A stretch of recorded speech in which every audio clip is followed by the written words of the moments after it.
News postmortem, सच आप तक। मैं फिर से एक बार आप लोग का बहुत वेलकम ओपेल हॉस्पिटल में। मैं doctor Shahbaz Alam, laparoscopic GI surgeon, Opal hospital में। आज एक बहुत ही इंटरेस्टिंग केस हम लोग प्रेजेंट कर रहे हैं आपके सामने। ये हमारे लेफ़्ट साइड में है patient mister Manoj Kumar, 25 to 26 years old mail. इनकी हिस्ट्री ये है कि लगभग 3 महीने पहले इनको रोड ट्रैफिक एक्सीडेंट हुआ था। रोड ट्रैफिक एक्सीडेंट हुआ, काफ़ी सीरियस एक्सीडेंट हुआ था और इनके चेस्ट में और एब्डोमेन में, लेफ़्ट साइड में इनको काफ़ी गहरी चोट लगी थी। तो ये हज़ारीबाग के आसपास के रहने वाले हैं। वहीं किसी हॉस्पिटल में ये गए थे और इनको एडमिट कराया गया। वहाँ पे 3-4 से 5 दिन वहाँ पे मेडिसिन वगैरह दिया गया और ट्रीटमेंट हो करके ये घर डिस्चार्ज चले गए थे। फिर उसके बाद ये बिल्कुल ठीक थे, 2-3 महीना निकल गया। बट इनको इधर 3 महीने के बाद, यानी अभी से 3-4-5 दिन पहले अचानक से पेट में बहुत तेज़ दर्द हुआ इनको, लेफ़्ट साइड में। फिर वो लेफ़्ट पेट अपर एब्डोमेन से पेन होते हुए फिर पूरे एब्डोमेन में उनको स्प्रेड किया वो पेन। तो ये फिर वहीं हज़ारीबाग में ही किसी हॉस्पिटल में 4 दिन एडमिट रहे हैं। हाँ, 4 दिन एडमिट रहे हैं वहाँ पे, 3-4 दिन। तो कुछ खास वहाँ पे ट्रीटमेंट से इनको फ़ायदा नहीं मिला। उसके बाद ये हमारे पास रांची में आए।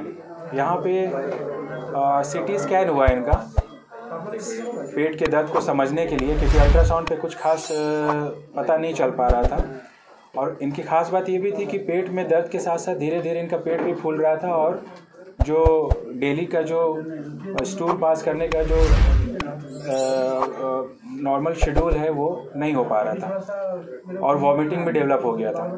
तो हमने जब CT स्कैन कराया तो बहुत ही इंटरेस्टिंग उसमें फाइंडिंग आया, सर्जिकल प्रॉब्लम। उसमें फाइंडिंग ये आई कि लेफ़्ट साइड का जो झिल्ली होती है, जिसको डायफ्राम कहते हैं, वो उसमें चोट, जो 3 महीने पहले चोट हुआ था उस समय वो झिल्ली फट गई थी। ठीक है, डायफ्राम एक झिल्ली होती है, मेम्ब्रेन होता है, पार्टीशन वाल कह लीजिए उसको, जो एक तरफ छाती को डिवाइड करता है, दूसरी तरफ एब्डोमेन होता है, यानी चेस्ट में जिसमें लंग्स और हार्ट होते हैं ये वाला हिस्सा, और बीच में पार्टीशन होता है डायफ्राम का, और फिर नीचे एब्डोमेन होता है जहाँ पे इंटेस्टाइन और बाकी चीज़ें लीवर वूवर होती हैं। तो लेफ्ट डायफ्राम में इनको उसी समय चोट लगा था जो उस समय डिटेक्ट नहीं हो पाया और ये उसकी वजह से कोई दिक्कत नहीं हुआ। लेकिन जब उस छेद में से इनकी क्या हुई कि जो बड़ी आंत थी वो चली गई ऊपर ट्रांसवर्स करके, बड़ी आंत का बहुत बड़ा पोर्शन छाती में चला गया और उससे अटैच जितने भी स्ट्रक्चर, ओमेंटम, फैट, ये सब होता है वो सब उसमें चला गया और लेफ़्ट साइड का इनका जो फेफड़ा है वो सिकुड़ गया। ठीक है, तो उससे क्या हुआ कि जब इंटेस्टाइन जब अंदर गई ऊपर में तो वो रुकावट करने लगी। ठीक है, इंटेस्टाइन का एक लूप अंदर चला गया और वो ऐसे टाइट हो गया। तो उससे क्या हुआ कि आंतों का रुकावट पैदा होने लगा और पेन होने लगा और पेट फूलना और गैस का पास नहीं होना, लैट्रिन का नहीं होना, ये सारी प्रॉब्लम शुरू हो गई। तो इसको कहते हैं ट्रॉमेटिक डायफ्राग्मेटिक हर्निया। ये बहुत रेयर चीज़ है, it's not a common surgical problem, ये रेयर प्रॉब्लम है। कुछ लोगों को, बहुत सारे पेशेंट्स में से कुछ लोग को चोट इस तरह से लगता है तो डायफ्राम इंजरी होती है। और डायफ्राम की इंजरी एक्चुअली बहुत वेल प्रोटेक्टेड डायफ्राम एरिया होता है, इसलिए वहाँ तक चोट जनरली नहीं पहुँचता है। जब गहरा चोट होता है तभी जा करके डायफ्राम में इंजरी होती है और उसमें छेद हो जाता है, टूट जाता है। तो इनको वो इंजरी के साथ साथ हर्निया डेवलप हो गया। अब इनके साथ प्रॉब्लम ये था कि वो 3-4 दिन से था, तो इसमें एक रिस्क ये रहता है कि जो हिस्सा फंस जाता है, ऊपर चला जाता है थोरैक्स में, वो मतलब गैंग्रीन बनने का उसमें टेंडेंसी डेवलप हो जाता है। तो वो इसलिए कि आप लोगों को सबको पता है कि शरीर का जितना भी अंग है वो जीवित रहता है ब्लड सप्लाई के ऊपर, खून के दौरान से खाना पानी जाता है और वो जीवित रहता है। अगर हम इस हाथ के ब्लड वेसल सप्लाई को कट ऑफ कर देंगे तो हाथ मेरा सड़ जाएगा, विदिन 6 आवर्स इस्कीमिया डेवलप हो जाएगा। तो ये एक बहुत बड़ा खतरा था, क्योंकि अगर हाथ सड़ जाता तो बहुत ज़्यादा क्रिटिकल मामला हो जाता। तो उसी को बचाने के लिए हमने इनको सजेस्ट किया कि इसको ऑपरेशन जल्द से जल्द कराना होगा, क्योंकि CT स्कैन पे जनरली ये नहीं पता चल पाता है कि आँत सड़ा है कि नहीं सड़ा, बस जो फाइंडिंग है वो बताते हैं। तो इनको हम लोगों ने रात में आए थे हमारे पास 10 बजे, तो हमने एडमिट किया, मेडिसिन वगैरह शुरू किया और नेक्स्ट डे इनको ऑपरेट किया। दूसरा इसमें इम्पॉर्टेंट बात यह है कि एक तो पहला ख़ास बात यह है कि ये बहुत ही रेयर बीमारी है, ठीक है।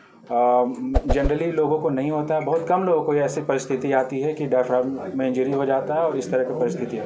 दूसरा इसका सर्जरी पार्ट जो है वो भी थोड़ा क्रिटिकल होता है, एडवांस सर्जरी में आ जाता है और तब और ज़्यादा आ जाता है जब इसको लैप्रोस्कोपी से करना हो। जनरली करते हैं लोग, लेकिन ओपन सर्जरी करके करते हैं। लेकिन चूँकि ये पेशेंट यंग था, इनको हमने काफ़ी अच्छे से एडवांटेज बताए, कुछ वीडियोस वगैरह दिखाया जो हमने सर्जरी किया था पहले, कि देखो ऐसे करने से तुमको ये फ़ायदा होगा, बड़े चीरे से बच जाओगे, है ना, जल्दी ठीक हो जाओगे, 2 दिन 3 दिन में छुट्टी हो जाएगी और जल्दी से अपने नॉर्मल रूटीन एक्टिविटी में आ जाओगे। यंग भी हो, आगे बहुत लेबर वाला भी काम करना पड़ सकता है, बहुत सारी चीज़ें। तो ये फादर इनके, तो इनको समझ में आया, इन लोगों को, हम लोग बिल्कुल इन लोगों का था कि बिल्कुल कन्विंस्ड है सर, आप करिए सर्जरी। तो लैप्रोस्कोपी से हमने इस सर्जरी को किया, उसको रिड्यूस किया, फिर उसको जो रेंट था उसको क्लोज़ किया और उसके ऊपर मेश डाला। ये प्रोबेबली रांची का फर्स्ट इस तरह से लैप्रोस्कोपिक सर्जरी है। इससे पहले कहीं कोई रिपोर्ट नहीं होता है, लेकिन ओपन होता है।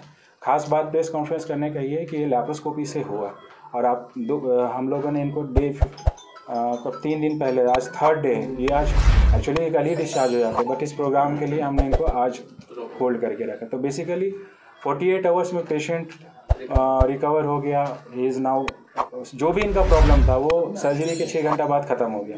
इन्होंने गैस रिलीज़ किया, स्टूल पास किया, वॉमिटिंग रुक गई, पेन ख़त्म हो गया, खाना पीना शुरू हो गया। So basically this is the advantage of laparoscopic surgery कि लैप्रोस्कोपी जो दूरबीन की जो सर्जरी है उसका एक बेसिक फ़ायदा तो होता ही है कि उसमें कम चीरा लगता है, पेशेंट को तकलीफ़ कम होती है, ब्लीडिंग कम होता है, ना के बराबर होता है, और पेशेंट को इन्फेक्शन जो होता है टाँकों वाला ऑपरेशन के बाद वो नहीं होता है और पेशेंट बहुत जल्दी अपने काम पे वापस छुट्टी होकर के चला जाता है।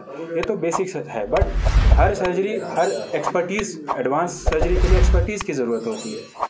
गॉल ब्लैडर, अपेंडिक्स तो बेसिक सर्जरी लैप्रोस्कोपी होता है, जो इसकी फैसिलिटी आजकल छोटे जगह में भी मिल जा रही है। लेकिन रांची जैसे शहर में इस तरह का एडवांस सर्जरी का भी अभी उतना डेवलप नहीं किया। हम लोग कोशिश कर रहे हैं कि इस सर्जरी के लिए लोग बाहर जाते थे, या इससे सिमिलर सर्जरी के लिए लोग दिल्ली, बॉम्बे, कलकत्ता जाते थे और काफ़ी ज़्यादा खर्च में सारा ऑपरेशन होता था। तो ये सब हम लोग कोशिश कर रहे हैं कि रांची में ही पेशेंट को वो सारी व्यवस्था कम खर्च में मिल जाए, जिसके लिए उनको बाहर जाने की ज़रूरत पड़ती है। कितने लोग की टीम थी और कितना देर लगा पूरे ऑपरेशन में? इसमें हम लोग की टीम थी, पूरा ओटी का स्टाफ थे, है ना, और एनेस्थीसिया टीम के डॉक्टर सतीश थे इसमें, जो एनेस्थीसिया के जो डॉक्टर थे, जो बेहोश करते हैं और सारा टेक केयर करते हैं उस पीरियड में मैं था। पूरा टाइम जो इसमें लगा वो अराउंड 45 to 50 मिनट्स लगा। इसका सर्जरी का नाम क्या है सर? इस सर्जरी का नाम है, बीमारी का नाम है लेफ्ट, मतलब डायफ्रैग्मेटिक हर्निया, जो लेफ्ट साइड में था उसको बॉक्सडैलेक हर्निया भी कहते हैं, बॉक्सडैलेक हर्निया। ठीक सर, आप रेयर केस बता रहे हैं, इस केस को डायफ्राम इंजरी जो आप बता रहे हैं, तो ऐसे केसेस पूरे, मतलब आपने स्टडीज किया हुआ है, कितने % आए और कितने में सफलता मिली है? मेरा अपना एक्सपीरियंस पूरे वर्ल्ड में की बात करें बहुत रेयर है, परसेंटेज वाइज तो नहीं कह सकते हैं। जितने भी ट्रॉमा होता है, तो ट्रॉमा में ट्रॉमेटिक जितनी भी इंजरी होती है एब्डोमिनल, उसमें diaphragm injury is very less reported, like 1 to 2%, 3% बस। जनरली जब ट्रॉमा होता है तो जो एक्सपोज्ड ऑर्गन होता है, जो सामने पड़ा हुआ ऑर्गन होता है, जैसे बावेल हो गया, इंटेस्टाइन हो गया, लीवर हो गया, स्प्लीन हो गया, इस सब की इंजरी ज़्यादा होती है। लेकिन डायफ्राम चूँकि ऐसा उसका लोकेशन है कि वहाँ तक इम्पैक्ट जो है ट्रॉमा का वो बहुत ही बाद में पहुँचता है, समझ रहे ना, तो इसलिए वहाँ पे इंजरी कम होती है। ट्रॉमेटिक हर्निया बोलते हैं, ट्रॉमेटिक डायफ्राग्मेटिक हर्निया है, ठीक है, डायफ्रामेटिक हर्निया, और ब्रैकेट में बॉक्सडैलेक हर्निया, स्पेशल इसका नाम दिया गया, Bochdalek hernia, BOCKDALEK, Bochdalek hernia. Laparoscopic GI surgery consultant in Opal hospital. आज एक बहुत ही रेयर और स्पेशल केस सर्जिकल प्रॉब्लम जो हमारे पास आया उसको हम डिस्कस करने के लिए यहाँ पे इकट्ठा हुए हैं। हमारे लेफ़्ट साइड में मिस्टर मनोज कुमार 25-26 साल के हैं। इनको आज से 3-4 महीने पहले चोट लगी थी, रोड ट्रैफिक एक्सीडेंट हुआ था। उसमें ये हज़ारीबाग के रहने वाले हैं, तो वहीं पे किसी हॉस्पिटल में एडमिट हुए। 3-4 दिन ट्रीटमेंट चला और ये ठीक हो गए। लेकिन अभी 4-5 दिन पहले से इनको पेट में दर्द उठा, पेट फूलने लगा, वॉमिटिंग होने लगी और गैस वैस रिलीज़ नहीं होने लगा। तो इन्होंने वहाँ के लोकल डॉक्टर हॉस्पिटल में कंसल्ट किया। 3-4 दिन वहाँ पे रखा गया और बट मेडिसिन से कोई ख़ास फ़ायदा नहीं हुआ और सीटी स्कैन हुआ उनका। तो सीटी स्कैन ये हमारे पास सीटी स्कैन लेके आए थे बेसिकली। तो उसमें जो डायग्नोसिस थी वो था कि जो डायफ्राम होता है, जो एब्डोमेन और थोरैक्स चेस्ट को डिवाइड करता है, एक मेम्ब्रेन होती है, उसमें इनको चोट लग गया। और ये चोट जब पिछले 3 महीना पहले जो इनको चोट लगा था, प्रोबेबली उसी की वजह से उसमें चोट लग के उसमें एक छेद हो गया था, जो उस समय कुछ प्रॉब्लम नहीं किया। लेकिन अभी प्रॉब्लम उसकी वजह से हुई, जिसकी वजह से अभी इनको ये सारी जो मैंने बताया कि पेट में दर्द होना, ये सारा होने लगा। तो सीटी स्कैन में ये बताया गया कि उसमें चोट लगी डायफ्राम में और जो बड़ी आंत होती है वो उस छेद में से, पेट में से निकल करके थोरैक्स में, चेस्ट में चला गया है। और उसके साथ और भी जो मोमेंटम फैट वगैरह होता है, वो सारी चीज़ें, जिसकी वजह से पेशेंट को आंतों का रुकावट वाला फीचर्स डेवलप हुआ और इनको परेशानी हुई। तो इनको हम लोगों ने देखा और ये बहुत ही रेयर प्रॉब्लम है, तो हमने इसको एडमिट किया और सर्जरी रात में एडमिट किया और नेक्स्ट डे इनको लैप्रोस्कोपी के थ्रू सर्जरी की गई। प्रेस कॉन्फ्रेंस करने का ख़ास मकसद ये है कि 2 बातों को बताना कि ये जो इनकी जो प्रॉब्लम थी बहुत रेयर प्रॉब्लम होती है। कोई भी ट्रॉमा होता है तो उसमें डायफ्राम जनरली उसमें इंजरी नहीं होती है, लेकिन इसमें इंजरी हुई और इंजरी के बाद इनको जो प्रॉब्लम हुआ, जो आंत जाकर के फंस गया उसमें, उसको ऑपरेशन हम लोगों ने लैप्रोस्कोपी के थ्रू किया, जो कि बहुत ही एडवांस सर्जरी होता है, डिफ़िकल्ट होता है, काफ़ी एक्सपर्टीज़ और स्किल की ज़रूरत होती है इसमें। तो इस सर्जरी को कराने के लिए लोग जनरली बड़े कॉर्पोरेट हॉस्पिटल बाहर, रांची से बाहर निकलते हैं। तो प्रोबेबली हमने ये फर्स्ट रांची की सर्जरी की जो लैप्रोस्कोपी के थ्रू इस सर्जरी को किया, जिसमें लगभग 45 से 50 मिनट लगा। हाथों को नीचे वहाँ जो एब्डोमेन से थोरैक्स में चला गया था उसको रिड्यूस किया गया और उस जो रेंट था उसको क्लोज़ किया गया और उसके ऊपर एक मेश डाला गया ताकि दोबारा फ्यूचर में हर्निया ना डेवलप करे। तो यही है पूरा जो वाक्य है।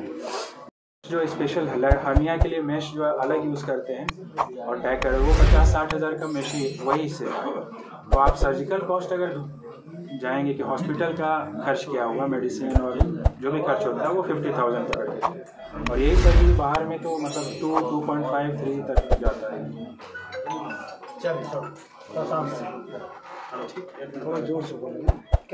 थी आपको और आपने सर से कैसे संपर्क किया और अभी कैसे हैं? मैं मनोज कुमार हजारीबाग से हूँ। मेरा पेट में दर्द हुआ अचानक से और हम हजारीबाग में जब भर्ती हुए 4 दिन एडमिट रहे हजारीबाग में। वहाँ हमको कोई फ़ायदा नहीं हुआ, 4 मिनट के लिए भी आराम नहीं हुआ। हम जब हजारीबाग से रांची बस से आए, उसमें मेरा हालत इतना ख़राब था कि हम सही से खड़ा नहीं हो पाते थे, ना बैठ पाते ना खड़ा हो पाते। सर से जब मिले, सर हमको बताए, सर हमको वीडियो दिखाए, मेरे गार्जियन को बताए इस बारे में, बोले कि जल्दी से जल्दी इसको सर्जरी कराना। ऑपरेशन के बाद आप कैसा फील कर रहे हैं? ऑपरेशन के बाद हमको बहुत अच्छा लग रहा है, एकदम नॉर्मल पहले जैसा लग रहा है। इतना अच्छा लग रहा है आप कह नहीं सकते। क्या मैसेज देना चाहेंगे लोगों को? हम लोगों से यही कहेंगे कि जिनको भी किसी भी तरह का पेट में प्रॉब्लम है, तो डॉक्टर शहबाज आलम से एक बार ज़रूर मिलें और अपना राय लें।